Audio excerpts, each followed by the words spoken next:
Yeah, really sad. And, we have to stop pretending like this rhetoric, when the governor went to the press conference, there's some folks that were saying, this is not about politics, but it absolutely, a lot of this rhetoric is spewed, through a lot of these political discussions. And speaking of white supremacy, Vivek Ramaswamy was also under fire this weekend for comparing white supremacists to finding a unicorn. He basically said, if I find a white supremacist, it's the same as finding a unicorn. Let's take a listen to that, and then we're going to talk about it all on the other side. I'm sure the boogeyman white supremacist exists somewhere in America. I've just never met him. Never seen one. Never met one in my life, right? Maybe I'll meet a unicorn sooner. And maybe those exist too. I mean, what is there to say that we haven't said before? Mm-hmm. Like what conversation are we going to have that we haven't had before? Even with somebody like, Vivek, it's like, why am I going to go back and forth debating with, somebody about whether or not white supremacy exists when we have another example? Of course it exists. Right. You know what I mean? We just we're talking about another example right now, but like, once again, what are we going to say that we haven't said before? Yeah. He also said that Black Representative Ayanna Pressley was a part of the modern KKK because she said we don't need any more black faces that don't want to be a black voice. So again, Charlamagne, to your point, we've talked about this over and over. We understand this rhetoric fuels this. It was clearly in his manifesto. And just as a FYI, these guns were purchased legally. One was an AR-15 style rifle. He had no background, but he was committed for involuntary psychiatric evaluation in 2017. So just as FYI, also the Florida law known as the Baker Act, it did not show up in his background check because he was not actually committed for treatment. So guys, what do you think? Should it be in the background check even if you've been for involuntary evaluation and not just committed? What do you think about that? Absolutely. I think when there's any case like that, a lot of these cases, if somebody does have a mental problem or there are situations, sometimes it doesn't show up on your background report. And in this situation, obviously the gentleman has problems and had problems, and that should have been flagged immediately. There's no way somebody like that should have been able to purchase 2 firearms and use those 2 firearms for exactly what he wanted to use it for. That's insane. Insane. And the crazy part is Florida is a place where an act of white supremacy happened, but you can't even discuss with kids in classrooms how these situations come to be historically. Right. You can't, That's right. You can't even talk about how we got here. That's right. That's right. All right. Which is critically important. And I was really disappointed in one of the local representatives. When Governor DeSantis was there talking, the crowd was heckling him, Charlamagne, just for that reason, for what he's doing, to history. And he was cut off, and said, let's not do this at this time. And I think he should have got all the smoke, while he was there, face to face, to really deal with, to make that connection like you just made, Charlamagne, that all of this, plays a role into what it is that those folks are dealing with. So rest in peace to those victims and to the entire community that is suffering this tragic loss. Yeah, and I hate using woke terms like anti-anything, but yeah, Ron DeSantis has absolutely fueled a lot of anti-blackness in Florida. So yeah, he deserves a lot of that smoke. All right. Well, that is front page news. Tesla, we'll see you in a couple of minutes. Everybody else, get it off your chest. 800-585-1051. If you need to vent, hit us up right now. I know it's a Monday. I'm tired. I'm sure you are, but we got to get through it. So 800-585-1051 is the Breakfast Club. Good morning. The Breakfast Club. Ray. Yo, Charlamagne, Envy, what up? Are we live? This is your time to get it off your chest. I got an indoor pool, an outdoor pool. We want to hear from you on The Breakfast Club. We can get on the phone right now. He'll tell you what it is. We live? Hello, who's this? Hey, good morning, peace and blessings, man. How you doing, Envy? Sean Stone, what's up, brother? I'm good, brother. I just wanted, hey, Charlamagne, good morning. Peace, King, peace. How's everything with you, Charlamagne? I'm blessed, black, and highly favored. How are you, sir? I'm good, man. I'm just wondering when I'm going to get my invitation, man, to come up to the Breakfast Club, man. Sean Stone told me that, we had Trav up there. We had a lot of people up there. He's a long-time listener, and he wanted an invitation to come up here before we pick a host. Yeah, man, I want to call out of work one day and come join the great Charlamagne, DJ Envy, man. I don't think you should do that. I don't think you should call out of work. You got a great job. You got great benefits. Yes. I don't think you should call out of work to come on air because there's no lie you can tell because everybody going to hear you on the radio. Whoa, I'm not going to lie to my job. I'm just going to use my personal sick days to call out of work. But you're not sick. You're going to be up here, Sean. And they gonna hear you, Sean. You're not thinking this through, brother. Listen, it's okay. No, it's not. It's not a problem. You can't say you sick. You can't tell your job you sick, and then they hear you on the radio. See, I'm not going to say I'm sick. I'm just going to take a personal day, brother. Show me some love, man. Let me come up there and just see what you do, man. You know what I mean? I love the media game. Show me some love, Charlamagne. Come on, man. Yeah, man, we love you, brother. You know, we love you. Evie. Yes, sir. Evie was great. It was great coming to your car show. It was great bringing my son. I brought my coworker Manny with his son. We had a great time. I supported your daughter. My son actually supported your daughter with a bracelet. Thank you, brother. Know what I mean, it was great taking pictures with you and your wife, and it was just a great event, man. And I just love the whole energy, man. Thank you, brother. Appreciate you, man. And salute to your son. I met your son this weekend, man. Yeah. Shout out to Chase Stone, man. I love you, Chase. You know what I mean? Show me some love, brother. I'm showing you all the love in the world. You know what I mean? That don't mean that come with an invite, though, to the Breakfast Club to call. Hello, who's this? Hey, Mack from North Trucker. No. Hey, I just wanted to say, my chest about the car show, man. It was amazing. My family had a good time. I was amazed to see how your kids were able to walk around, play with other people's kids, and it was like you said, it was nothing bad happened. We had a great time.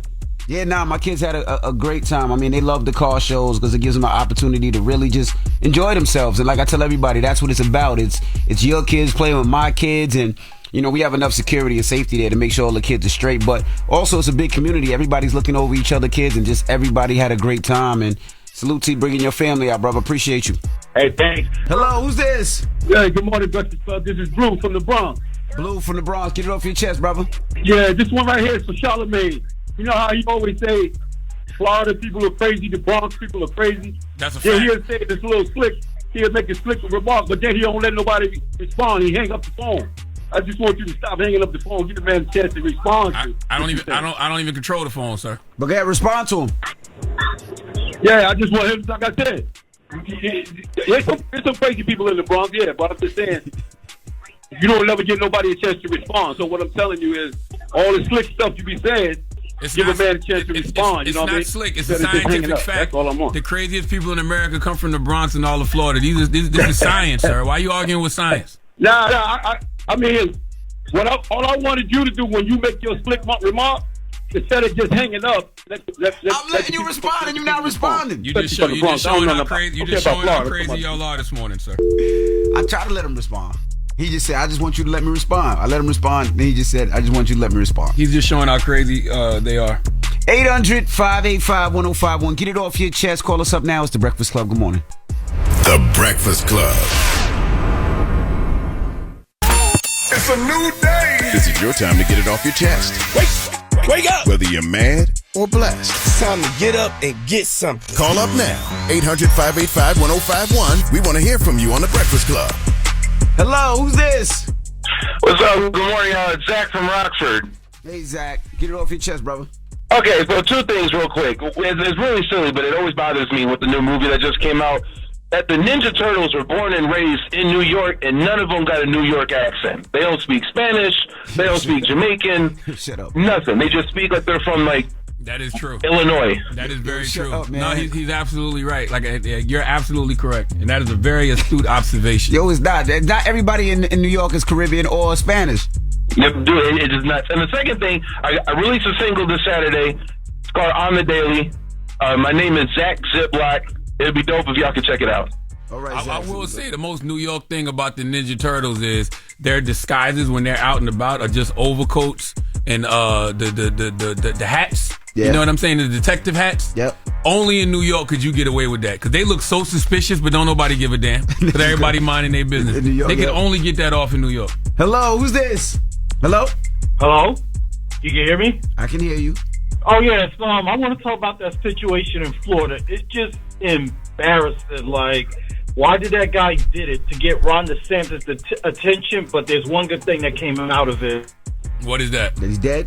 He did himself a favor because if the police, I don't know, with some of these reactions with mass shootings, the cops are starting to get it right. They're not thinking about, let's shoot him in the foot. What if that was your mother or somebody else's sister or son? They're not going to go preach Louis Farrakhan quotes. They're just going to eliminate the problem. You're right, but I would like to take it a step further and say that I wish these mass shooters, if they're gonna commit suicide anyway, just do it first. You know what I mean? I would rather them do that to themselves before they go into a building or go into a place and take a bunch of, innocent lives. Like if you don't want to be here no more, don't take that out on nobody else. Don't project that pain and that hurt on nobody else. Handle your business. I agree. I would rather him go get help so none of this happens. But if in the worst case scenarios, I'd rather them do themselves before they do other people. Absolutely. Hello, who's this? Hi, my name's Andrea. Hey, Andrea. Get it off your chest. Yes, I'm calling because my husband has a show called D's Cocktails on Instagram. And we're trying to get it off the ground. And we've been asking for different people to, share his stuff and things of that nature. But we're not getting any feedback. So I want to know, what's the next steps? What should we do? Well, next steps to what? Shout it out. Maybe people will go into the business. Just to keep growing his show. Because right now he's made over probably, we're almost at 6,000 followers. And it's been less than a year, so we're moving really fast. So I'm just trying to see what's the next thing we should do. You got to keep growing it. And then when you get it to a certain point, I wouldn't even look for no television network. I would start my own app or something. I saw Kendra G just recently did that with her Single Ladies show. Kendra G started her Single Ladies show on Instagram and Facebook. And it's grown to the point now where she just launched her own, Single Ladies app. But she has that kind of cachet. She's built up that kind of fan base for that show. So you just got to do the same. And it's going to take time. You said a year, but it might take 3 years, might take 4 years, but you just got to have the patience. And if you really love what it is that you're doing, keep at it. Shout it out again so people see it, so people hear it. Okay, it's for D's Cocktails on Instagram and all around. We're on Facebook and everything. One of my gay homies, he says always, you know what they say about cocktails? Pour me one or tell me one. Y'all kinky this morning. Goodbye, mama. That sounds good. Thank you. and that homie is the godfather, Elvis Duran. Drop one of the clues bombs for Elvis Duran, damn it. Get it off your chest. 800-585-1051. If you need to vent, you can hit us up. Now, when we come back, we got your rumor report. The OG Steve Harvey. Well, there's a lot of rumors about him over the weekend, and he addresses them. We'll get into that next. It's The Breakfast Club. Good morning. The Breakfast Club. Morning, everybody. It's DJ NV, Charlamagne the God. We Merry are Monday. The Breakfast Club. It's a Monday. Merry Monday. All right, let's get to the rumors. Let's talk Steve Harvey. Rumor has it. Call out a name, or you gossiping, or you chatty patty. I'm gossiping. This is the rumor report. I guess we on the Breakfast Club. This is where the tea spills, right? Right. Now, Steve Harvey was in the news the last couple of days. First was because of a tweet that everybody thought that he put out. Now, it was under his Twitter handle, Steve Harvey. I am Steve Harvey. And he put, a comedian you don't find funny at all. Well, a lot of people didn't like that tweet, said that it wasn't showing that comedians are together, and it's kind of just pointing fingers at maybe somebody that had a bad show or somebody that people didn't like. Well, Steve Harvey responded to the tweet. All right, I got to take some time to address this here. I came down here to get away, get in some nature, do some fishing. Somebody works for me on my Twitter, put a statement out that was totally negative. I got to take responsibility for it because they work for me. But the engagement was talking about name a comedian you don't think is funny. Why would I do something like that? That don't even make no damn sense. My whole brand is to be motivational. And I'm going to turn around and say something like that. You don't know where these young people at in their career, man. They could be coming up in anything. I'm all about positivity. I would have never done nothing like that. I'm so pissed off right now, man. Talking about I was trying to get some engagement. Okay, you trying to get some employment too. My bad, y'all. Now I got to come on here and do something, doing a damn selfie. So here it is. I'm sorry. My bad, y'all. Won't happen again, though. Drop one of the clues bombs for Unc. He said I got to be on here doing a damn selfie. Damn selfie. We knew that wasn't Steve. Yeah, but we was right. We said that immediately. We said that don't sound like Steve. Yeah, we knew there had to be somebody working in social media, but he's right. He got to take accountability because that person does work for him. I'm just shocked that the people don't have to at least run the tweets by him before they post. Yeah, sometimes you don't even like this weekend for the car show, like I was all over the place. So I had a team of people just reposting people's activity. So I don't know what they were posting. Hopefully you would say they were posting car show stuff, but you had a team of people working because I was out at the car show. And why does Steve Harvey need engagement? Steve Harvey don't need no damn engagement. Steve Harvey. They must not know how much bread and paper Steve Harvey got and how many shows he has and how many Harvey things he's doing. on the radio right now with us on another station somewhere. Yeah, okay. You don't need no engagement. Steve Harvey on Family Feud every day. Engagement, man. Steve caked up. Now, Steve got eggs in Walmart. Yeah, facts. All right. Now, also, Steve Harvey clears up the rumors that I guess there was a rumor that his wife was cheating on him. I didn't hear these rumors. I didn't hear this one either. I didn't really hear about it until Steve Harvey addressed it. Before I get started, just let me say I'm fine. Marjorie's fine. I don't know what y'all doing. Find something else to do. Because we fine. Lord have mercy. Man, I sure wish I could cuss though. Sometimes you just want to respond. But I ain't got no time for rumor gossip, man. God been good to me. I'm still shining. Man, take all social media apps off Unc phone, man. Okay? Stop showing Unc Steve Harvey everything that's said about him online. I blame the people around him because this is a prime example of how when a dog barks at the moon, it's nothing, but when the moon barks back at the dog, it's news, because I knew absolutely nothing about these rumors Steve Harvey was talking about. When I said I didn't hear anything about it, I didn't hear not a peep. But when Steve said it, it made me wonder what the hell he's talking about. That's right. And now I know. But, let's be aware of everything but acknowledge nothing, because these lies and rumors are only started and created because somebody online is trying to garner some attention for something. Absolutely. All right? You won't get it from me. I'll tell you that much. Not me either. Now, let's talk about Kevin Hart. He was online crying again. Last week he was pretty much crying because he couldn't walk for a little bit because he tried to do a foot race and injured himself. Well, he was crying again. And this is because I think as a father, I think we'll all cry. I cried as well. He dropped his daughter off at college. Now, he posted a video, a picture of his whole family, and he was crying. And he says, "I'm not crying, you're crying. So proud of my daughter, I can't even say little girl anymore because you have blossomed into the most amazing young woman ever. God knows I'm beyond proud of you and that I love you with my all.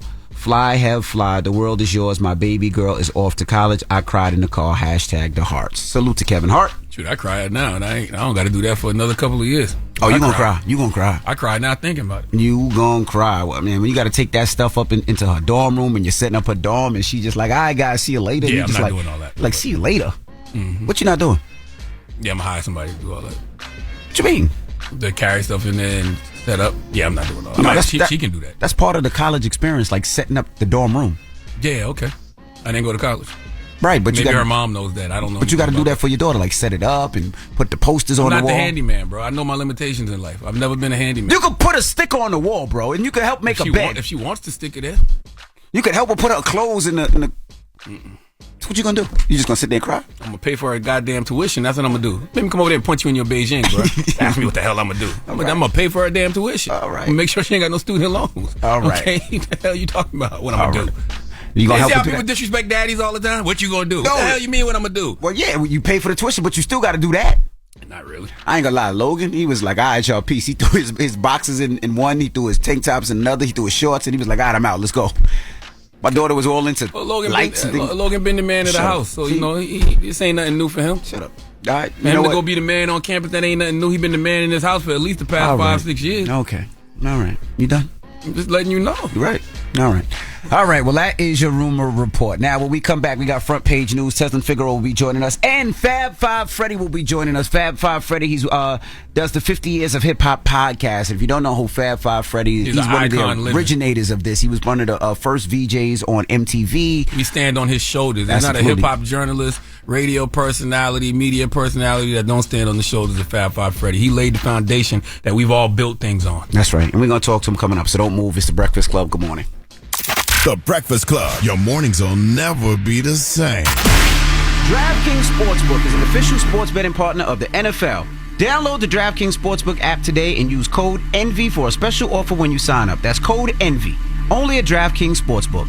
Hey everybody, it's DJ NV, Charlamagne the God. We are the Breakfast Club on this Monday. Let's get back into some front page news. What up, Tiz? What up, DJ NV, Charlamagne the God? Peace to the Hood Whisperer. Let's talk Cornel West. It seems like he was blasting Bernie Sanders, huh?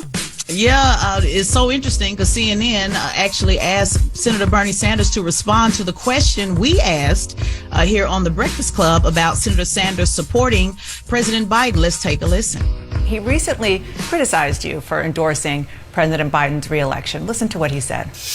I love the brother, and you know, even in love, people have deep disagreements about these things. But I think, again, he's fearful of the neo-fascism of Trump.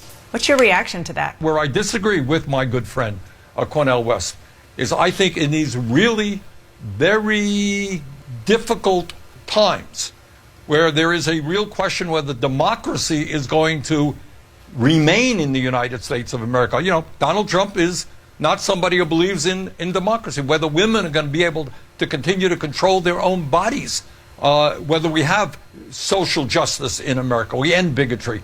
Around that, I think we have got to bring the entire progressive community to defeat Trump or whoever the Republican nominee will be. FYI, Cornel didn't blast Bernie Envy. No. Jesus Christ. Right. Like, Envy put sauce on it. Like, I didn't put no sauce on it. These are what they wrote. Well, that's silly. Whoever wrote that is a clickbait connoisseur. But that is a civil discourse between two elders. They both said they love each other. Correct. And it was nothing personal. It was just a difference in opinions and ideology. That's all. Mm-hmm. Well, two things can be true at the same time. Do you think, Charlamagne, you think, that Senator Sanders is afraid of Trump and not pushing the progressive agenda? Or well, I think we're all afraid of democracy. Not being around anymore. Like, I don't think it's necessarily being. Yeah, he probably is afraid of Trump, but he's afraid of what Donald Trump will do if Donald Trump gets back into the White House. So yeah, I don't think there's anything wrong with that. I think this is one of those times, right, coming up where we not even coming up now. We really should be afraid about what's going on in our democracy, but Democrats have cried wolf so many times because that's the only thing they have whenever elections come around is to push fear, to get us to vote out of fear. But this is one of those times where we all should be really afraid of what could happen to our democracy, but I don't feel the sense of urgency at all. Yeah, I mean, I'm afraid of him, especially when somebody gets locked up and a day after he gets locked up, he raises over $7 million for his campaign. That's right. That's scary. Absolutely.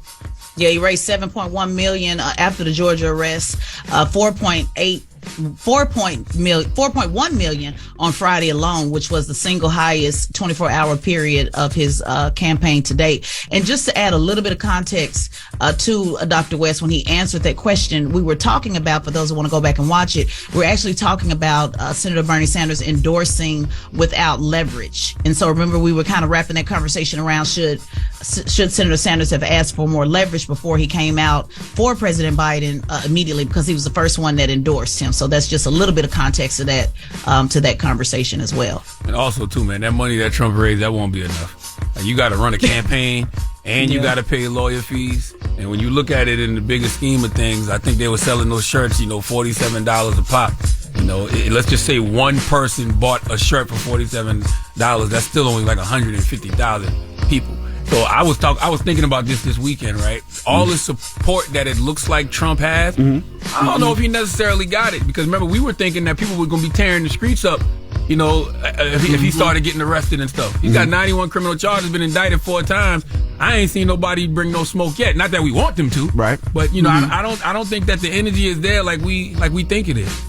Yeah. It makes it, and you're right. When people are online and you got a good 5,000 people that are penetrating online over and over and over and over and over. We talked about this last week. It seems bigger than what it is in the grand scope of things. And I always point to that as well. And, oh man, they're really making comments. Just use Breakfast Club for an example.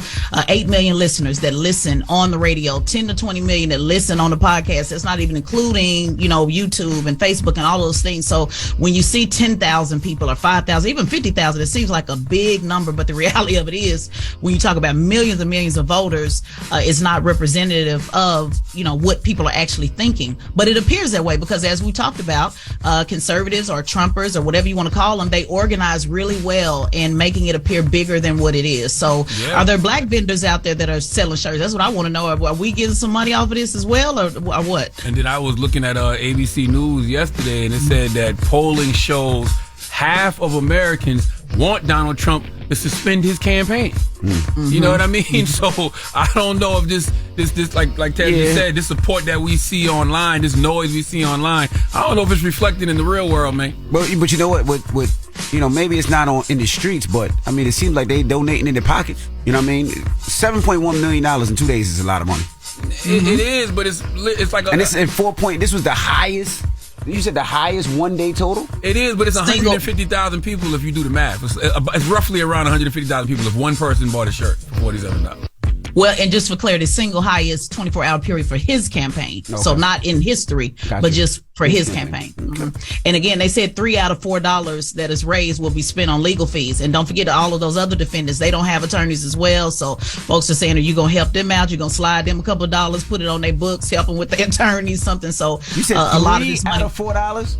That's what experts are saying. Of course, we don't know that, but that's pretty much, there's a lot of legal fees involved with 90 plus charges. Yeah, and it was, I'm telling you, go read that article about how, Trump's indictments aren't giving him the bounce and support that he thinks that he claims, because polling shows half of Americans want him to suspend his campaign. But I think the biggest question is, it's probably, what we're looking like, it's probably going to go between Trump and Biden. Can Trump beat Biden, or can Biden beat Trump is the question. I think in a general election, with everything that Donald Trump has over his head, I think Joe Biden beats Donald Trump. Even I think a half-dead Joe Biden beats Donald Trump in this current climate. Why is a half-dead Biden? Him having 91 criminal. Okay, well, 3/4 dead. But him having 91 criminal charges and 4 indictments. All right. Well, thank you, Tez. Yeah. Can I give a quick shout out? I want to give a quick shout out. I got a chance to hang out with SWV, one of the best girl groups in our history. Okay. So shout out to Taj from SWV. She was so sweet. She made sure I grabbed me and pulled me up on stage, and it really was just like a dream come true. I'm sure you guys love Week and all of the classics. I can see you singing it now, Charlamagne. So this was just a great opportunity. Really, really sweet ladies, and I appreciate them looking out. Yeah, all right. SWV. What up, Lily? All right. Yeah. And make sure you subscribe to Tesla and Figaro's podcast, The Straight Shot No Chaser podcast on the Black Effect iHeartRadio podcast network, and follow Tesla Figaro on all social media platforms at Tesla Figaro. All right. Well, that is front page news. Now, when we come back, Fab Five Freddy will be joining us. That's right. He's here to discuss 50 years of hip-hop podcasts and so much more. So we're going to kick it with Fab Five Freddy when we come back. So don't move. It's The Breakfast Club. Good morning. The Breakfast Club. It's DJ NV, Charlamagne the Guy. We are The Breakfast Club. We got a special guest in the building, a legend when it comes to this hip-hop thing. Come on, man. Ladies and gentlemen, Fab Five Freddy. Welcome, brother. Hey, man. Pleasure to be here, man. What's happening? Pleasure to have you, brother. Oh, man. Thanks so much. And we just celebrated 50 years of hip-hop. Incredible. Did you ever think that hip-hop would take it this far? To quote the late great I know. I love that quote. Wallace? Not at all. Wow. Not at all. I mean, I was clearly thinking of, like, in terms of the moves I made, having some control over the narrative, being aware that people that look like us in previous generations of our culture didn't have that ability to host the shows, the footprint that you guys have and the things that others like us in media and do these things have been done. So that was like a super significant thing that I thought about from beginning, but to see it come to this point globally, the most listened to form of music around the world still is just astonishing. Let's go back for people that don't know who Fab Five Freddy is. So let's start from the beginning, how you got into this thing called hip hop and what you created, because you started off as a graffiti artist, right? And I'm sure you were tagging trains back in the day, because that was the thing to do, the trains. That was the thing to do, the trains, the walls, the buses, right? Anywhere. It was an audacious thing to do when I think back. So many New York teenagers back then in the 70s just felt like it was okay to put your name anywhere you felt it needed to be. And then the competition of that developed into a real, refined and defined form of expression, ways of using them spray cans that nobody ever envisioned anywhere. Like, spray cans is just to paint an old piece of whatever around the house. Now we've created, a way to make murals that kind of tell stories about who we are and where we are and what we want to be and do and all those things. It was like a fantasy. And then that began a journey that I kind of helped lead, taking graffiti art into galleries, turning it into something called street art, which is also like a global thing. Probably heard of my homie, rest in peace, Jean-Michel Basquiat. Yep, absolutely. Young brother out of Brooklyn, and we met on that downtown scene, had similar aspirations, figure out a way to be artists. Like Malcolm X said, by any means necessary. Was Basquiat in the graffiti too? Or? Yeah, he used to, Jean was tagging, but he was putting up these like poetic phrases, quotes that were not in any way like typical graffiti, but it was a part of graffiti, and nobody knew he was a young brother doing it. Initially, he started out doing something called Samo, which was short for Samo, shh. You know what I mean? Yeah. And then that developed, and then we met, and he was on the scene. He turned out to be a brother. Like, he was doing stuff around Soho in the Village area. People didn't know he was a brother, and we met at a party right as I'm kind of stepping on that downtown art scene, and we both had similar aspirations to try to figure this out. So we began to, we kind of linked up, and we're in the same circuit. Blondie was somebody that we met pretty much at the same time. I'm in their ear about this new culture, and then they kind of took us under their wings, so to speak, and brought out work. Some of the first people to buy paintings from myself and Jean-Michel, and then made, took some inspiration from them stories I told them and made a record called Rapture. Hold on, we got to stay here for a minute. And Rapture was the first video on MTV. That was one of the MTV's first videos, which I'm featured in along with Jean-Michel. I tried to get Flash was supposed to have come to be the DJ I had met, because, was working on the first hip-hop movie, Wild Style, in that same time frame, early 80s. I said, Flash, come down and be in this video. To think that there was no MTV at that time, so music video was not a thing, but still, I'm like, they had this idea to create a music video. All the people we hung out with were in the video. Flash never showed up. So I said, Jean, stand at the turntables.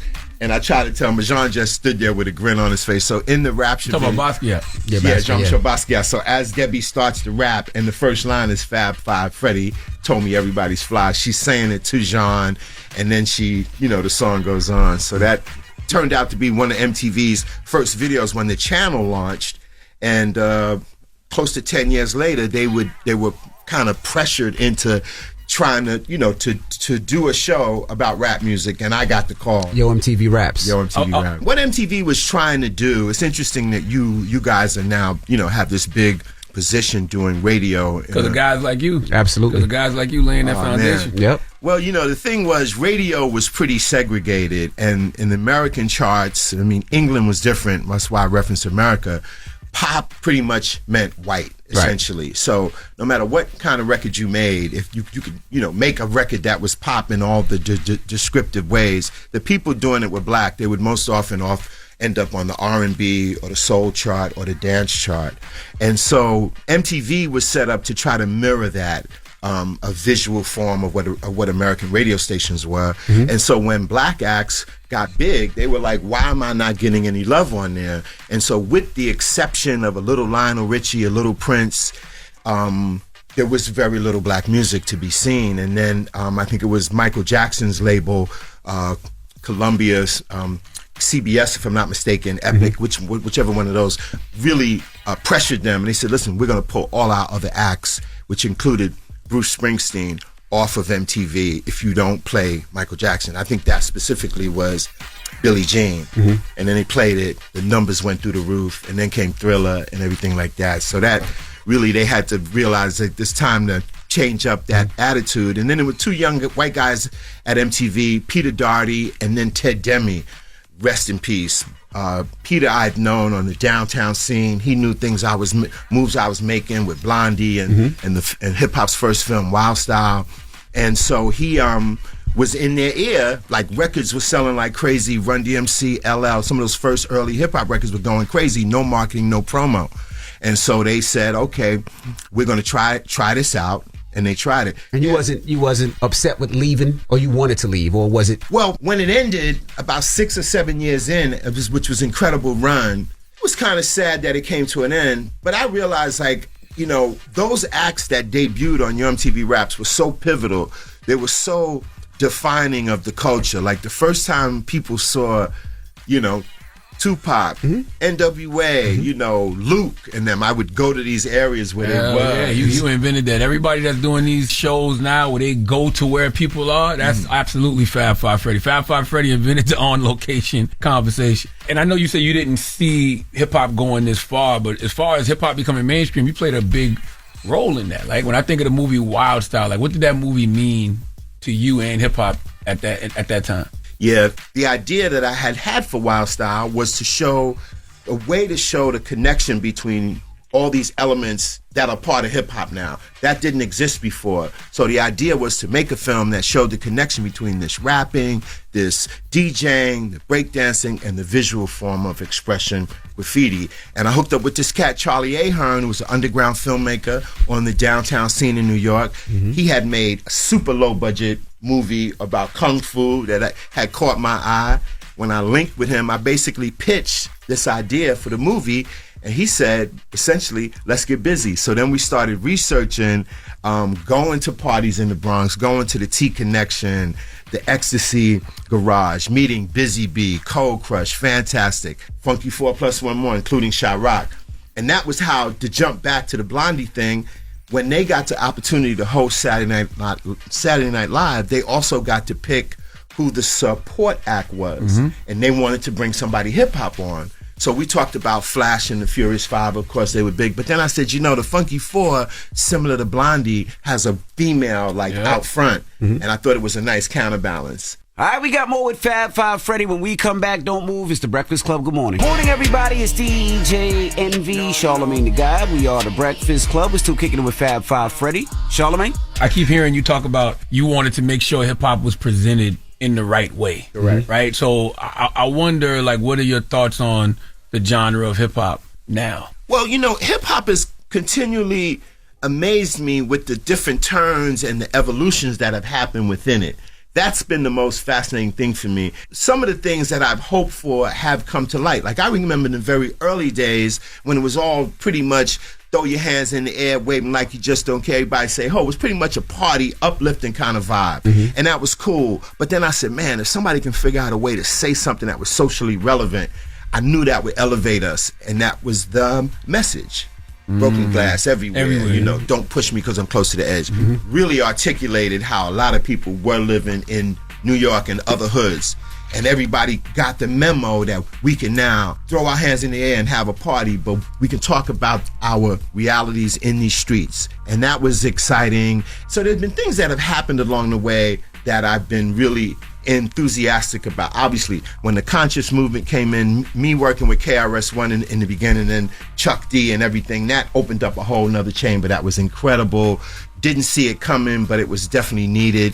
And I think hip hop is going to it constantly figures out a way. It evolves. It's like a living organism, and different things affect it, come in. It may go off the track a little bit with certain things, and then it'll come back with something that totally blows us away. Like, I think the African, even though it's not specifically hip hop, it's very inspired by the things that we've done. So the Afro beats and the Amapiano, which is a sound coming out of South Africa, a young kind of dance type sound, which is unique, is incredible as well as what the cats in England have figured out on the grime side.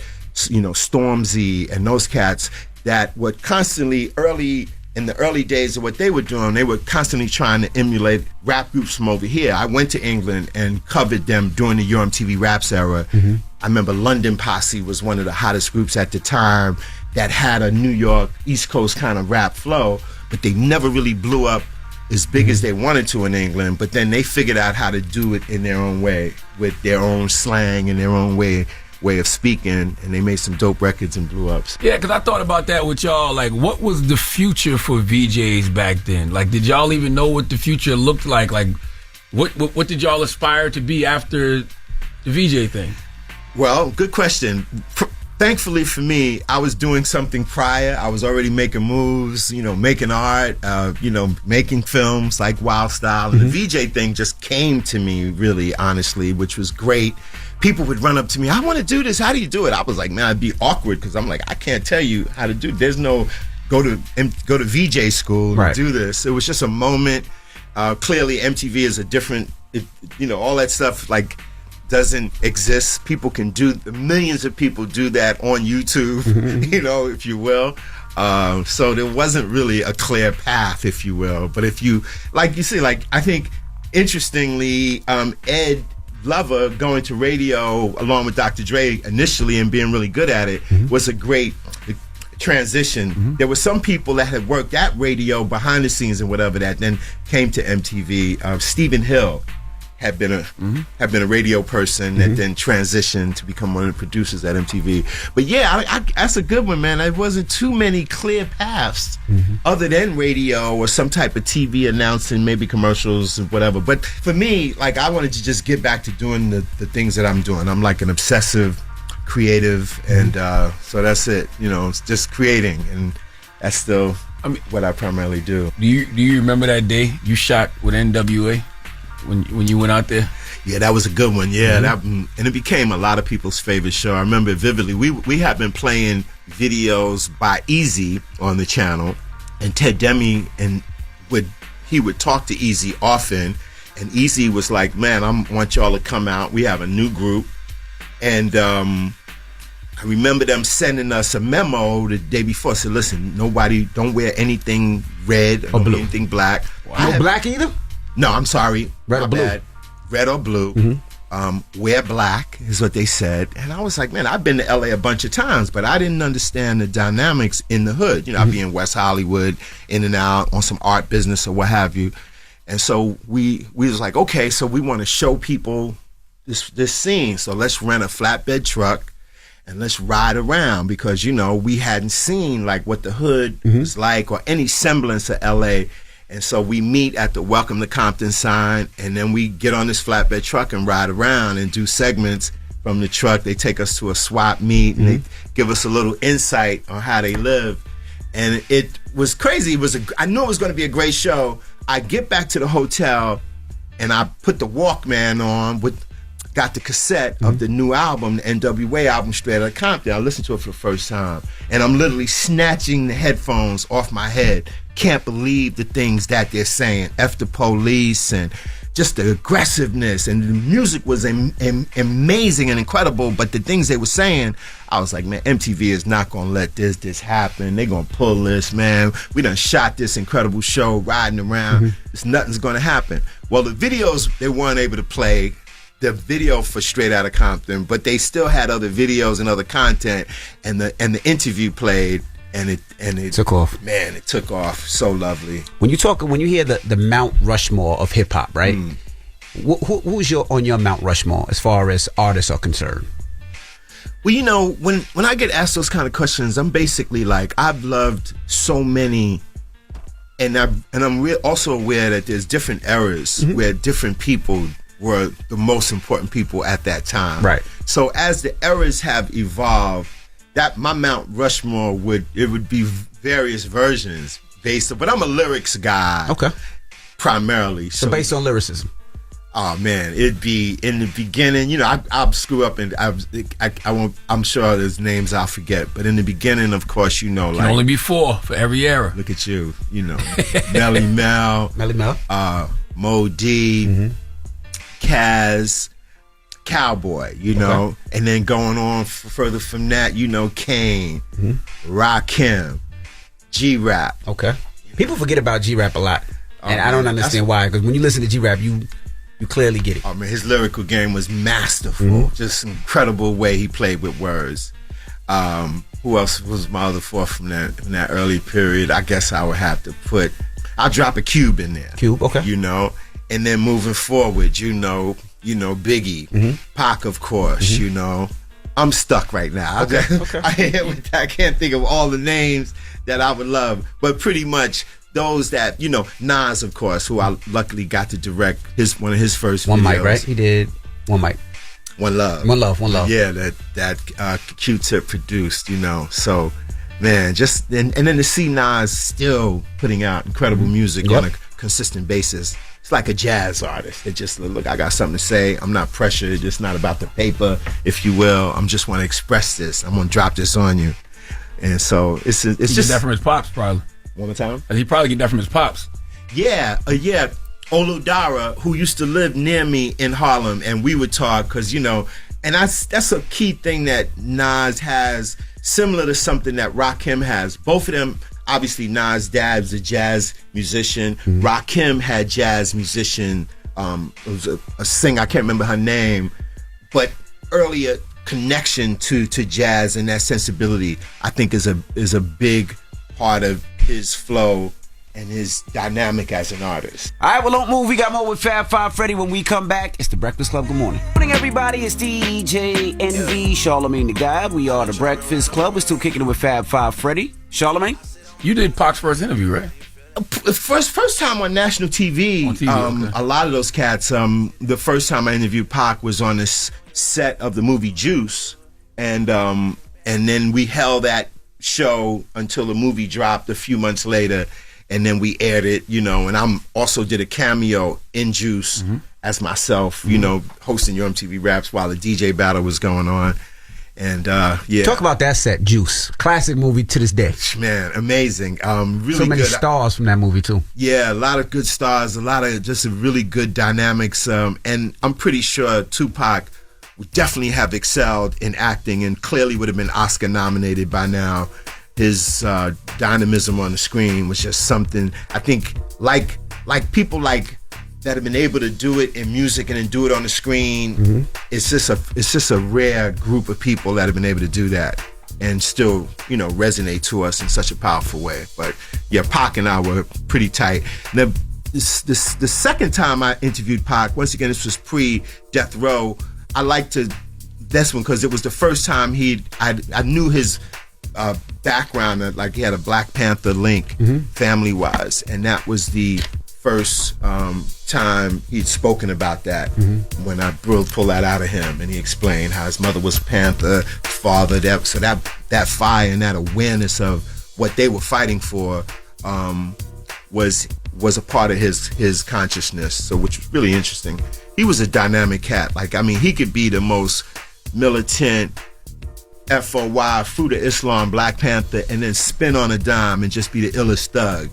And that was, I think, a part of the actor in him. He could completely be those people or any other people I'm sure he would have gotten to play in films. He would have been super effective and compelling. So that was a great loss. So you saw that back then? Absolutely. Okay. Because it was just you talking to him and he, and then he'd flip and be just super hood. And I think the persona that he remained in for most of his public life after was the persona of Bishop in Juice. That was his character that, he wanted to, everybody and as many people wished to have been a big dude on the New York scene or a strong cat that could flex in Harlem and all that. And Juice was his way to do that. And because, he wasn't that dude prior, but he stayed in that character largely, and then unfortunately got caught up in this, that, and the third on the New York side, if you know the drama, and then went West Coast, and you would think he was born in South Central the way he repped, on Cali, out there in Cali, which so super effectively, but he was convincing in any of those genres or any of those formats he would put himself in. Why do you think commercially, because you was there from the inception, why do you think commercially the West Coast took off, it seems like to me, before the East Coast? I'm talking about with the massive mainstream success that we see in hip-hop now. Interesting. I don't know, that's... But would you say that? Because you had Run DMC, you had LL Cool J, I thought it was their turn. Yeah, we blew up big and dug out and planted a firm foundation. That's why this culture still rocks so hard to this day, because the roots went deep without anything going viral too early or people jumping out there too soon. Yeah, but Death Row was a monster. Snoop Dogg sold 800,000+ his first and second week. He was like the first hip hop artist on certain magazine covers. He really was. It was something else. That was something else, and it started with NWA to me. But yeah, it was. It was a big thing. They had an incredible movement. It was. I think it just followed. They they added on nicely to the foundation that was laid right here in New York.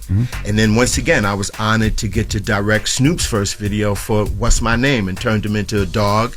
And then interestingly, you know, I'm in the cannabis business now with a brand called Be Noble, which grew out of a film I made, which you can see on Netflix, called Grass is Greener. And I got Snoop is in my film.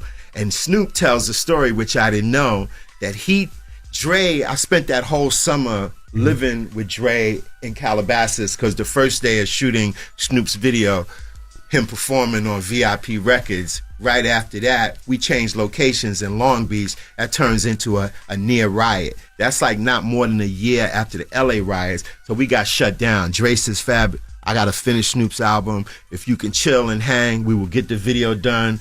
But my priority is getting this record done. So that led me to spend the rest of that summer out there hanging with Dre in the dog pound, getting to know them real well, seeing Dre's process in the studio, which was remarkable. And then we would get a moment to run out and get some scenes that would be other parts of the video. And then towards the end of the summer, there was a big scene that I never got to shoot because Snoop got caught up.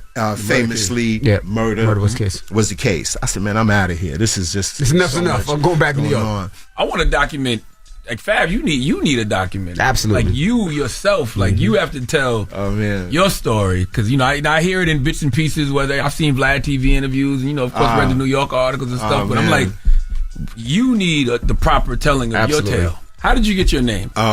I became a part of a graffiti crew called the Fabulous Five. They were one of the dominant groups of graffiti painters in New York, which were known for doing murals on the side of primarily on the Lexington Avenue number 5 train. So what you would tag up was, you know, you tag your name and the group you was down with, and then sometimes I would be referred to as, oh, that's Fab Five Freddy. You know what I'm saying? That's Fab Five Freddy. And when Blondie made Rapture, it just embedded it and solidified it when she dropped my name. When she basically was like, Fab Five Freddy told me everybody's fly.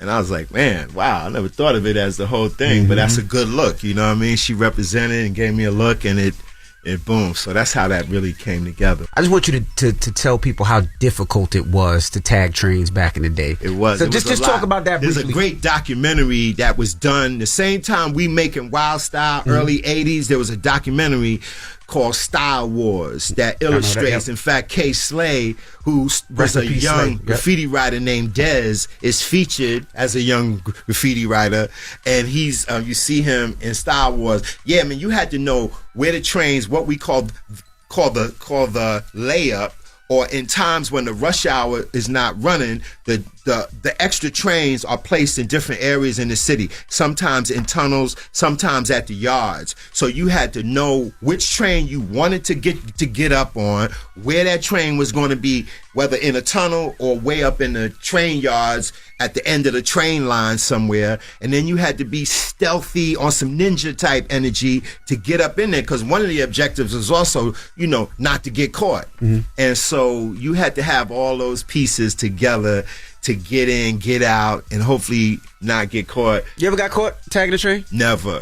If you get caught, one of your sentences was to go wash walls. So you had to clean the graffiti off the train. Put on the overalls. They give you a bucket and a bunch of chemicals, and you be at some platform in some station having to clean walls, feeling like, man, I got caught out here. I feel I'm like a herb now, you know. So it wasn't easy. It was a very difficult thing, and it's just amazing how something that people thought was just vandalism back in the day became something so synonymous with New York City. It gave the city character. You see it in video games, cartoons, everything. Like that blows my mind. You know, graffiti fonts. You know, you can get a font and just use graffiti lettering. So that's really satisfying to see that's a lot of these ideas we had have really worked. And I'm excited for the next 50. All right. Well, we appreciate you for joining us, Fab Freddy. Thanks for having me, man. It's an honor to be up here with you guys. Honor to have you, brother. Absolutely. It's the Breakfast Club. Good morning. Drink. Sit down. Morning, everybody. It's DJ Envy, Charlamagne the Guy. We are the Breakfast Club. Yes, indeed. On this Monday, shout to Louis V. Louis V is here. Our guy, Louis V. What up, Louis V? Merry Monday, by the way, man. As merry as it can be to be a Monday. But you should be grateful that you woke up this morning, because there's so many people that woke up dead today. Okay? Jesus. So happy Merry Monday. All right. Well, let's get to the rumors and let's talk about Bob Barker. rumor has it, rumor has it. Call out a name, or you gossiping, or you chatty patty. I'm gossiping. This is the Rumor Report. I mean, I guess we on the Breakfast Club. This is where the tea spills, right? Right. The Price is Right, bitch. What movie is that from? I have no idea. It's Happy Gilmore. Bob Barker was in Happy Gilmore. You didn't see Happy Gilmore? All right, well, rest in peace to Bob Barker. Of course, you know him from The Price is Right. He passed away at the age of 99. That man lived a great life. Drop on the clues bomb for Bob Barker. All you idiots that be saying stuff like life is short when somebody passes away at 99, you're stupid. Now, when they reported it, I mean, there were so many people. He served in World War II. He was a Navy fighter pilot, and then he got into television. And he returned from war. He finished college in L.A. and then started his career. So definitely rest in peace. You know, it was, if you read the comments, people were making jokes and said that he died at 99. It was the closest to going over $1 before he got to over $1, because if you watch Price is Right, you have to get under $1. So that's what they were saying. So what if he passed away and as soon as he got in afterlife, the first thing he heard was "Come on down," and God was like, "I'm playing. Come on." All right. Young Thug's father was pretty upset. He was saying, he's kind of confusing to him why Donald Trump got a bond for his RICO charges, but his son can't. He said, "Free YSL. Trump and crew got a bond. Young Thug and YSL face the exact same charges, but no bond. Make justice fair. We deserve a fair fight too." So Young Thug was tampering in with an election. Young Thug was trying to sway the. Hold on. Young Thug was trying to sway the outcome of an election. No, he was just saying the RICO charges because they both got hit with the RICO. But it's not the same charges, my brother. Well, one was more for drugs and murder, and the other was for swaying election. Duh. I bet you there's people in the comments agreeing with that. Absolutely. Nah, all RICOs are not created equal. That's nah. Just because it's a RICO don't mean it's the same type of RICO that, Trump and them got. Yeah. Now, the reality is Trump shouldn't have a bond. That man got 91 criminal charges. Right. Trump should be in somebody's jail. If you got 91 criminal charges and 4 indictments, you should be in somebody's jail. But he's white, he's rich, and he's a president. Well, that's former president. That's the fact. The former president. Absolutely. Because, so there's a lot of privileges that go with that. But that is not the example to use. Unless, of course, Young Thug was trying to sway the outcome of an election. Right. Yes. Now, also, you usually get a bond because people think you're going to run. But Donald Trump can't run. He has the man 330 pounds. He hasn't ran in decades. He's not 300. He's 215 pounds. Not at all. Well, that's what he says. All right, now salute to Diddy. Now, Diddy invests $2 million over a 24-hour period supporting black initiatives. The first one, he stopped by the Cricket Mack SWAT Challenge kickoff in Atlanta and gave $1 million, donating it to Jackson State University football. So salute to Diddy. And the next one, he stopped by InvestFest, hosted by, of course, Earn Your Leisure, and he gave them $1 million to invest, and the profits and proceeds for that are going to be going to HBCU. So salute to Diddy. What you guys have done for financial literacy, I think it's time that y'all go to the next level. It's time to go to the next level. So I got something I want to present to y'all. That Millie? Yeah, Millie. I hear you guys always talk about what you want to invest in and what you're doing, and I know you have your own investments, but I want to create a fund that was special so you guys can invest and show people through this investment how you're making money. And also, all of the proceeds of this are going to go to my schools in New York, Capital Prep. So as partners, my piece is going to the school and your piece is going to whoever you want to give it to. Well, drop on the clues bonds for Diddy. Mm-hmm. He finally gave Jackson State that money because he promised that money to Jackson State a while ago, and folks was saying he hadn't, he promised it but hadn't gave it yet. So salute to Diddy for giving him that money to Jackson State as well as the EYL, EYL fund. Mm-hmm. And that is your rumor report. That's right. Do I want to do it now? I'll do it after Donkey. I got a special announcement. I'll do it after Donkey. We'll do it now or do it later? I'll do it after Donkey. All right. Well, you know what? Might as well. We got time, right? We got 4 minutes, man. Give me the drum roll, right? Come on, give me that drum roll.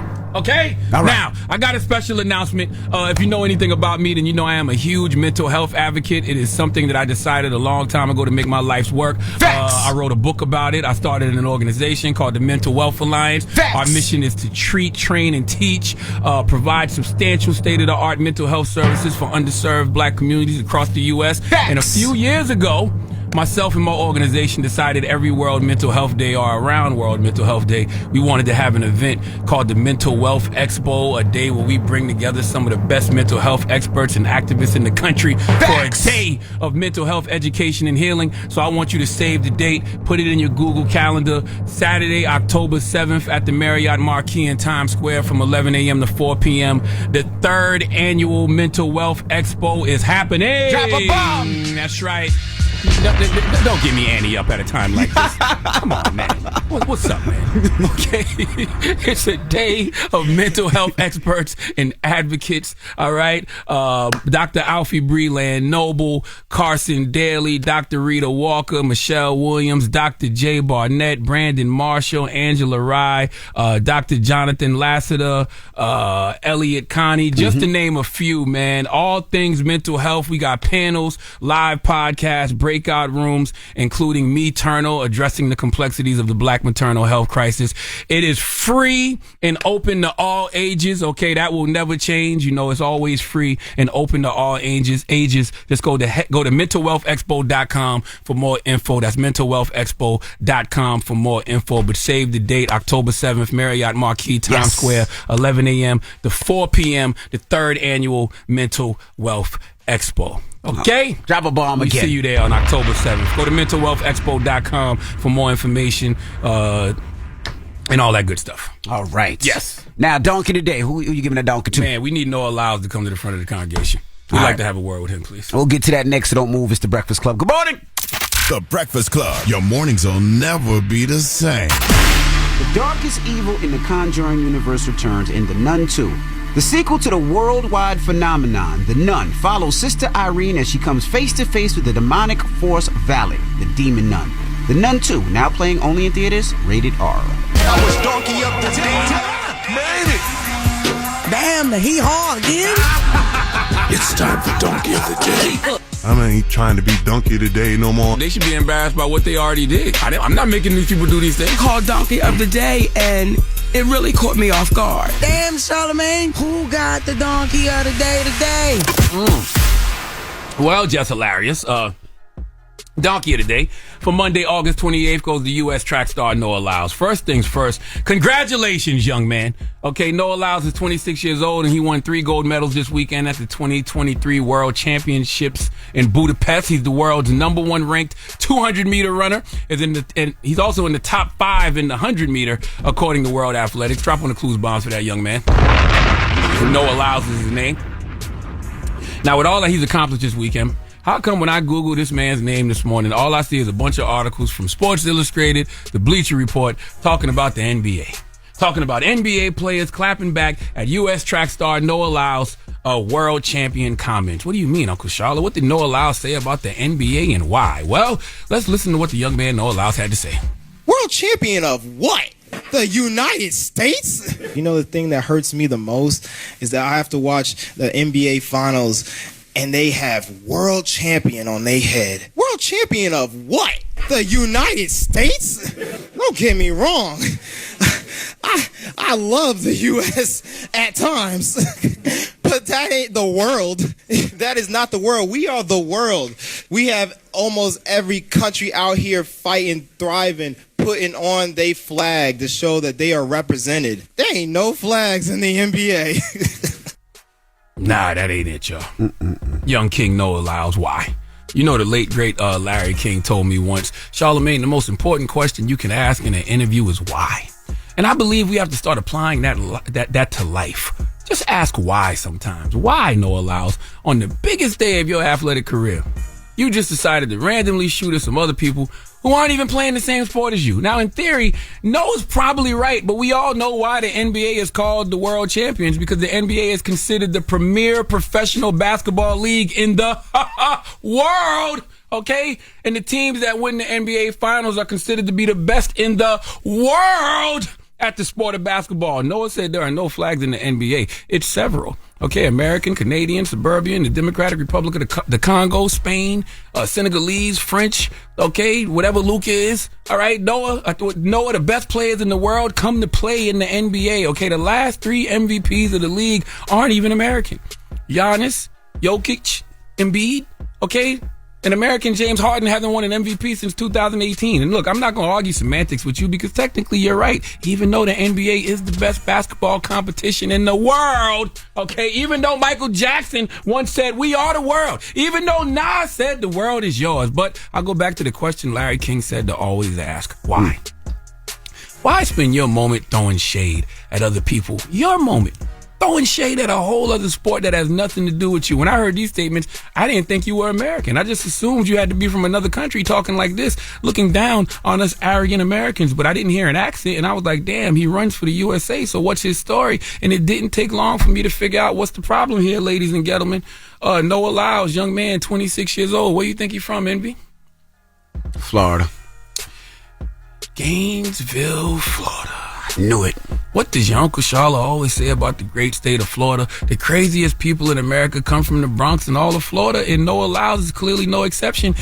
This is your moment, Noah. You won 3 gold medals. There's nothing you should be talking about in this moment except you, God, if you believe, your family, and the work you put in. This is a moment to show extreme gratitude for the position God and your hard work put you in. I know you feeling yourself, you feeling great, but you absolutely led with ego on this one. This was all your ego talking, and I don't understand why we are in an era where people can't celebrate their moments without throwing some shade or slander on someone else. Is winning not enough anymore? Noah, are you a tad bit jealous and envious of the accolades, attention, and money that NBA players get? Is there a woman in your life that you may have eyes for, but maybe she got eyes for an NBA baller, shot caller? Huh? Did you lose a woman to someone in the NBA? I'm just asking because this is such a random shot at an inopportune time. I don't understand the why of any of this, especially from an American.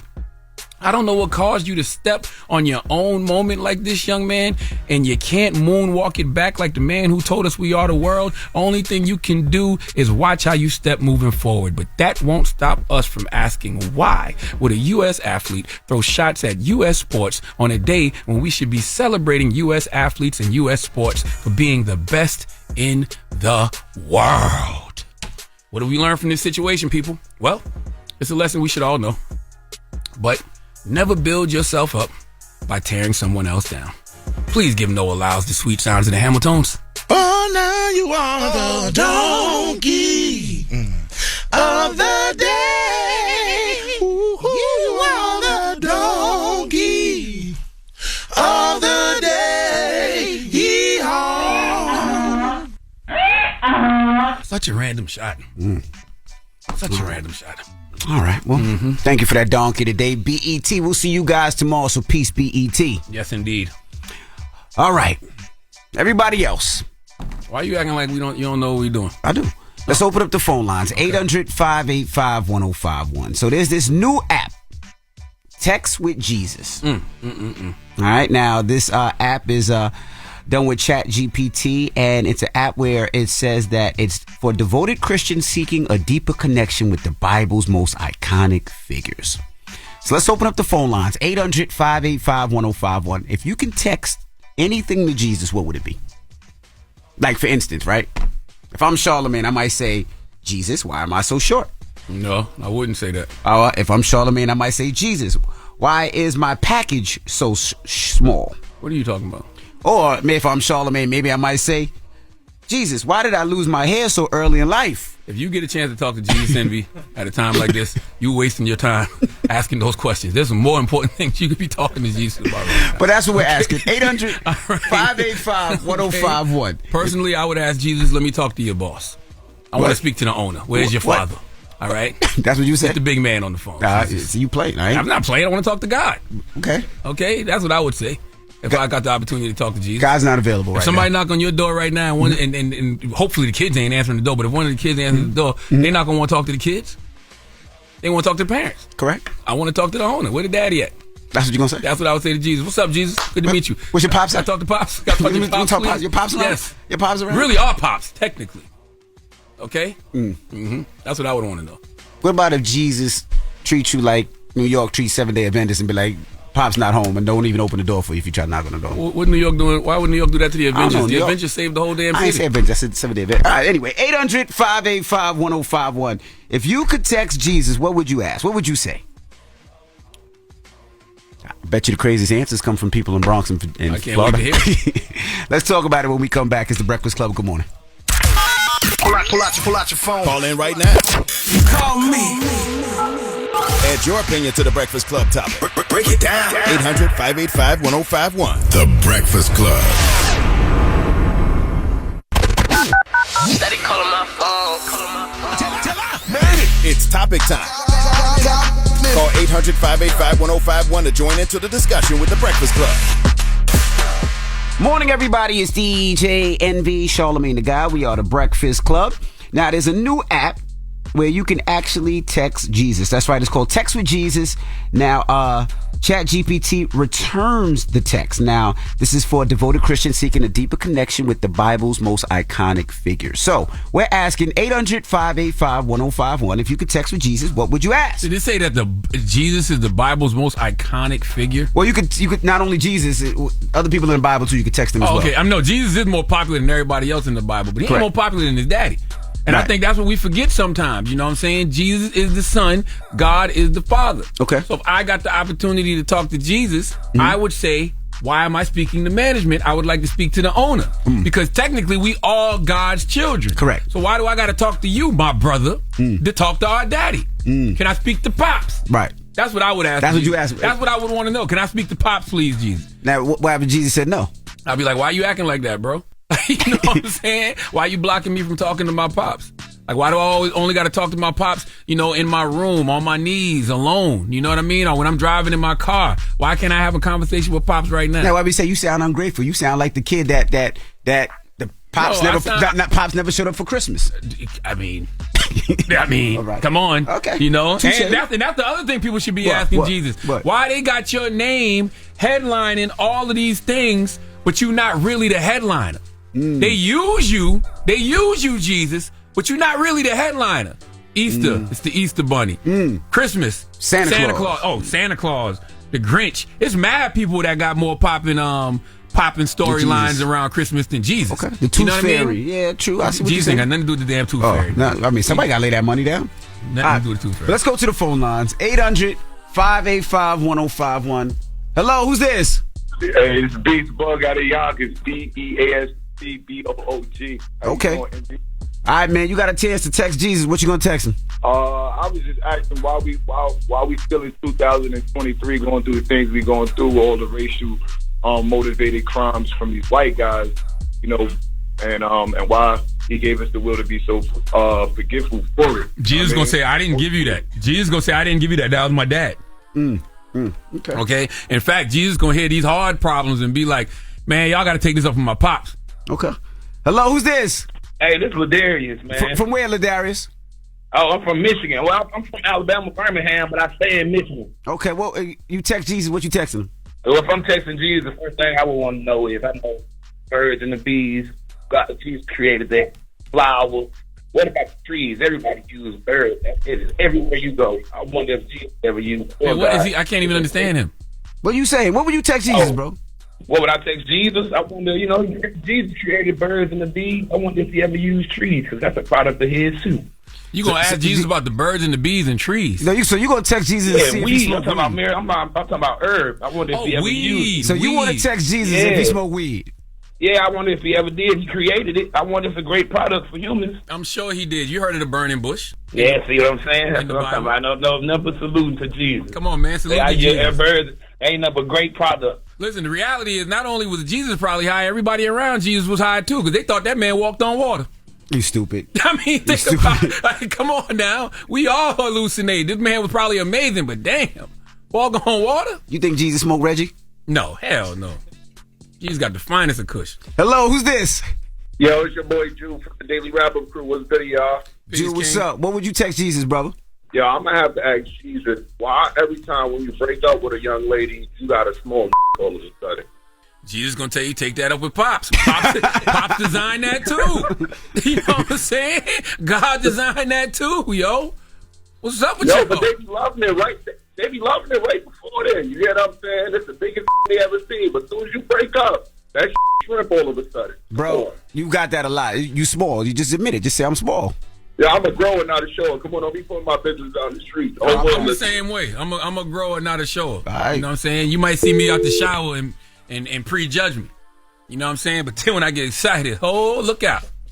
7 inches, 3/4, 8 when it's warm out, baby. Oh, my goodness. Okay. 800-585-1051. There's a new app where you could text Jesus. It's called Text with Jesus, and you could ask Jesus anything. And if you could, what would you ask Jesus? 800-585-1051. They say that this app is devoted Christians seeking a deeper connection with the Bible's most iconic figures.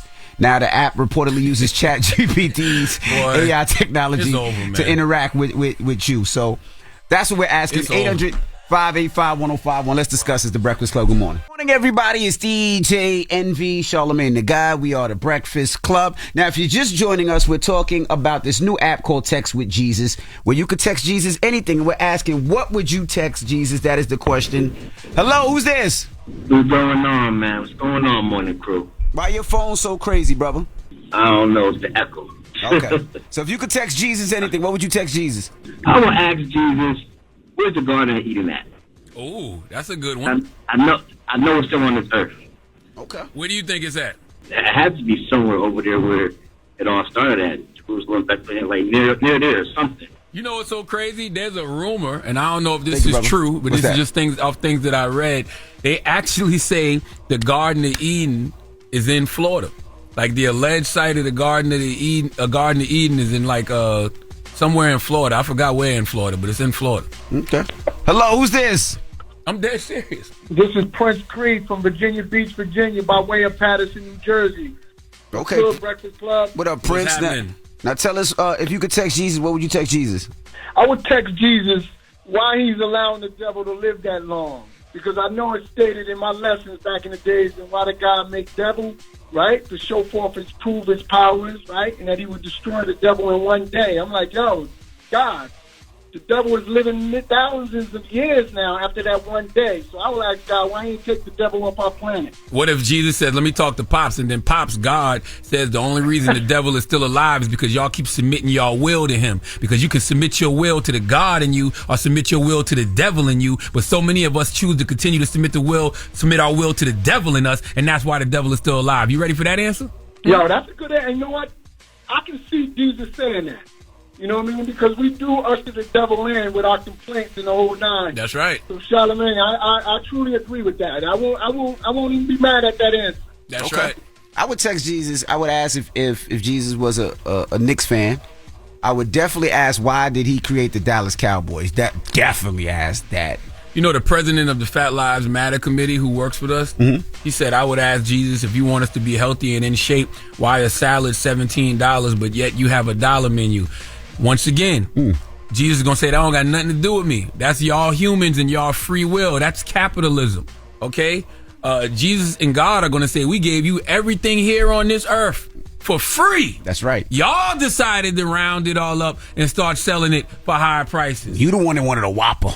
The president of the Fat Lives Matter committee also said he would text Jesus, does the line at the pearly gates look like the line at the DMV? No. Because any of y'all can get a license. All of y'all ain't getting into heaven. Hello, who's this? Sean, what's up, man? If you could text Jesus, what would you text Jesus? I would text Jesus and ask him where the hell is Hilarious at? That's a good question. That is a great question. She's taking her son to school this morning. Yeah, I'm sure Jess Hilarious is somewhere taking her son to school. But if you could text Jesus anything, that's what you would text Jesus? I mean, I got two questions. Of course, I would want to ask about my dad. You know what I mean? But for the show, like, I want to know where the hell I'm asking y'all. Like, I ain't just asking Jesus. Asking us what? Oh, you mean where she at this morning? Oh, you mean you want her here this morning? Is what you saying? Yes. I want her on the show, period, as the new co-host. Well, pray to Jesus Daddy. Pray to Jesus Daddy. Get on right now. Hello, who's this? This is Brad from out of Hillsborough. Hey, Brad. Good morning. I think that if I was if I were to be able to ask Jesus one question, honestly, how mad are you at us with the weather and everything else that's going on? You know what I'm saying? That don't have nothing to do with God or Jesus. That is us.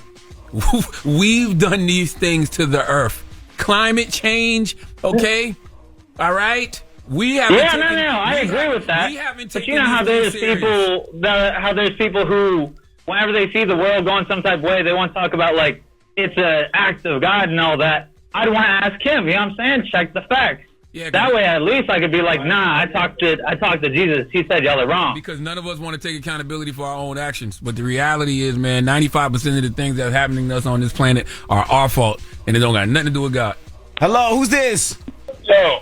If you could text Jesus one thing, what would you text Hello? Jesus? Hello. Can you hear me? Yeah. Yes, sir. So I got the facts. I got the proof. I got the date. I got the voice. I got the eyes. I got the tattoos. I got the words. I got the name. And I'm trying to let people know that I'm back. Jesus, is this you? Don't nobody want to listen. Yes, it's me. I'm back. What's happening, Jesus? Hey, Jesus on the line. We got Jesus on the main line. Hey. We got Jesus on the main line. Hey. You know what's so funny about this? You know what's so funny about this? Thank you. I always say to Thank myself, you. if somebody came back right now and told us he was Jesus, we wouldn't even believe him. Nah, we wouldn't believe him. We wouldn't believe him. You wouldn't. They don't. No matter what They miracle can't. he did, we wouldn't believe him. If he walked Yo. on water, we wouldn't believe him. That's right. If he made all of this fish. I walked underwater. It wasn't. That's the difference. I walked underwater. What? I drowned. I died. I didn't die though. Lake Alatuna. You can ask anybody. My girl was there. She saw me. It was people standing there. I came out. I was blue. I don't think I was this is still Jesus. alive. I think this is Jesus. This is Jesus. Have a blessed day. No, kid. it's called. It's just her. It's just her. Yeah, tell Pops I said peace. All right, what's the moral of the story? The moral of the story is, man, God communicates with us by way of all things, but he's not communicating with us via no damn text message. That I can tell you. No. Okay? No. Have a blessed day. All right, when we come back, we got your rumor report. Over the weekend, there was a report going around that Beyonce is banned from all restaurants. Oh, I heard about that. The Michael Jackson law. Yeah, that's right. And we're going to talk about this Michael Jackson law when we come back, and we'll find out from the source where this actually started. We'll get to it next. It's The Breakfast Club. Good morning. Morning, everybody. It's DJ NV, Charlamagne the Guy. We are The Breakfast Club. Now let's get to the rumors. Rumor has it, rumor has it. Call out a name, or you gossiping, or you chatty patty. I'm gossiping. This is the Rumor Report. I mean, I guess we on the Breakfast Club. This is where the tea spills, right? Right. Now, over the weekend, social media was going crazy off of a statement that this blogger made. Now, he was talking about Beyonce, and during this conversation about Beyonce, he talked about Beyonce being banned from restaurants, and it was called the Michael Jackson rule. Taylor shut down New Jersey. Beyonce not shutting down New Jersey by just going to a restaurant. Taylor shut down New Jersey. She's causing problems on the highway. But Beyonce can't go to restaurants. Exactly. She's forbidden. Yep. I'm sorry, Charlamagne. I'm dead serious. She's forbidden to go to restaurants. It's actually this thing called it's like the Michael Jackson law. Because you know how Michael couldn't show up, like Michael couldn't just walk around hysteria. and call. Yeah, she'll get locked up for inciting riots. That was 10 years ago they put her on that. Oh, I heard of that. That's from that podcast called The Brilliant Idiots. Yes, sir. Hosted by Andrew Schultz and Charlamagne the God. It's a new podcast that's been around for 10 years. Mm-hmm. But, you know, this is a prime example of how nobody cares about the truth when the lie is more entertaining. Mm-hmm. And I knew this was going to happen. Mm-hmm. You can literally say anything nowadays, and if it sounds good, folks will run with it. Mm-hmm. I literally said I was lying immediately after I made that statement. I didn't hear that. Well, play that part, Red. Me and Andrew both just told two lies back to back. But you figure it out. You figure out which yours is believable. They made up a whole law. Oh, that's the Michael Jackson law. Oh, yeah. That law been around forever, Joe. Somebody's going to take that clip and post it. Let them post it's the Michael there is a Michael Jackson law, though. I looked all week and I didn't hear that part. I only heard the part where somebody said that there's a Michael Jackson law and Beyonce is banned from all restaurants. I posted that part on my page. I'm not even mad at the websites and the blogs that reposted the headline. Charlamagne explains why Beyonce is not allowed to eat at public restaurants. But I literally said I was lying right after I said that. The good brother Bun B reposted and put sorry see to God, but the Queen Beyonce is more than welcome to dine at Trill Burgers, and we can anticipate and handle any and all issues on site, bruh. F you mean. People serious. I was lying.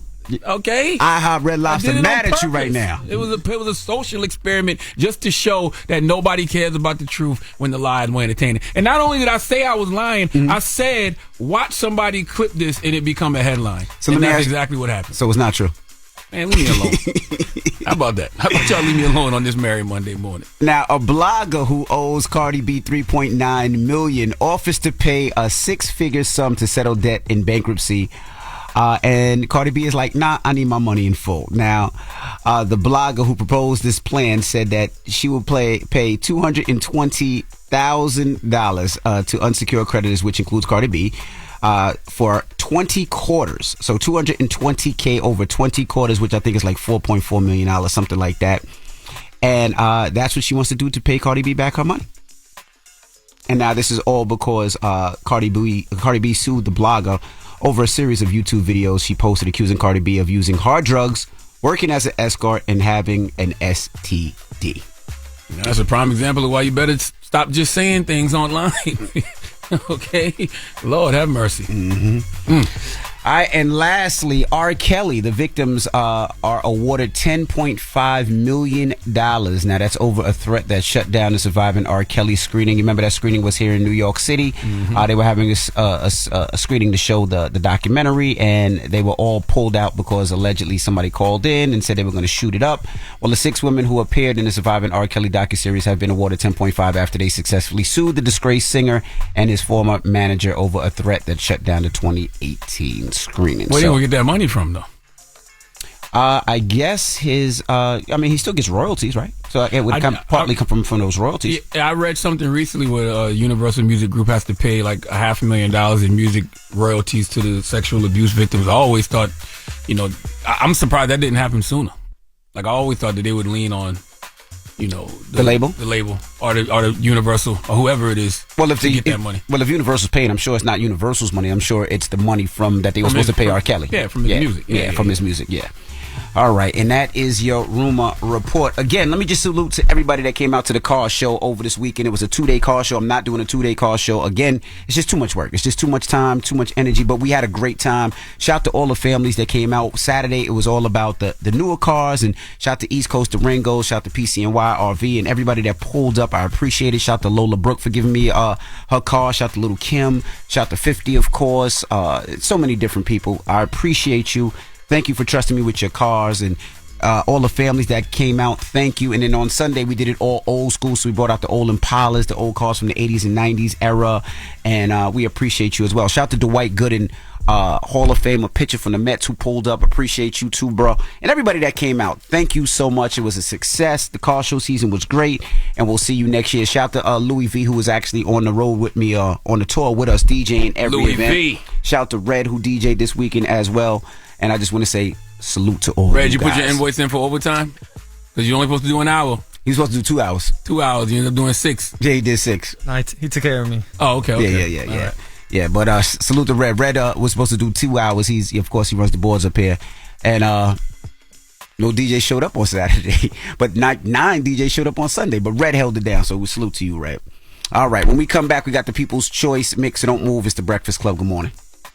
The Breakfast Club. Your mornings will never be the same. DraftKings Sportsbook is an official sports betting partner of the NFL. Download the DraftKings Sportsbook app today and use code ENVY for a special offer when you sign up. That's code ENVY. Only at DraftKings Sportsbook. Morning, everybody. It's DJ Envy, Charlamagne the Guy. We are the Breakfast Club. Now, Charlamagne. Yes, indeed. It's back. Yes, man. My 3rd annual Mental Wealth Expo is back. A day of mental health and healing education is happening October 7th at the Marriott Marquis in Times Square. Saturday, October 7th from 11 a.m. to 4 p.m. Put it in your Google calendars now. If you've been to the last 2 Mental Wealth Expos and you know what to expect, we got panels that include live podcasts. We got breakout rooms. This year, we added the Me-ternal panel, which is addressing the complexities of the Black maternal health crisis and the impact that has on your mental and emotional well-being. Salute to the good sister Latham Thomas. She was me and my wife's doula for our last 2 kids, so she'll be leading that panel. We have some experts like Dr. Alfie Breland Noble. We have Dr. Jay Barnett. We have Dr. Jonathan Lassiter. We have Elliot Connie. Renshawn Miller will be there. Resma Minicum, just to name a few. Dr. Judith Joseph. Angela Rye will be there. The good brother Carson Daly is going to be there. Michelle Williams, a lot of different people, man. So just go to mentalwealthexpo.com for more information. And remember, This event is free. Yes. And open to all ages. Okay, it's free and open to all ages. Saturday, October 7th, 11 a.m. to 4 p.m. at the Marriott Marquis in Times Square. Pull up for this day of mental health education and healing. All right. All right, when we come back, we got the positive notes, so don't move. It's the Breakfast Club. Good morning. And everybody, it's DJ NV Charlamagne the Guy. We are the Breakfast Club. Now, Academy Award winner Denzel Washington returns to one of his signature roles in the third and final film of the Equalizer series. Now, in this final chapter of the trilogy, Denzel Washington returns as Robert McCall. Now, an ex-intelligence operative who dispenses justice to criminals preying on the vulnerable and forgotten.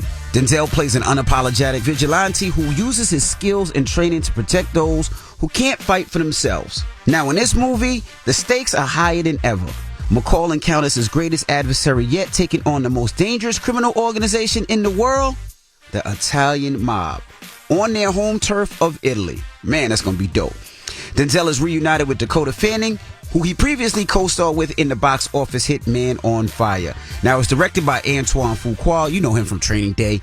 And you don't want to miss this. The Equalizer's final chapter. Hard-hitting, cinematic, fun, gritty, and of course it's Denzel. Did I mention Denzel?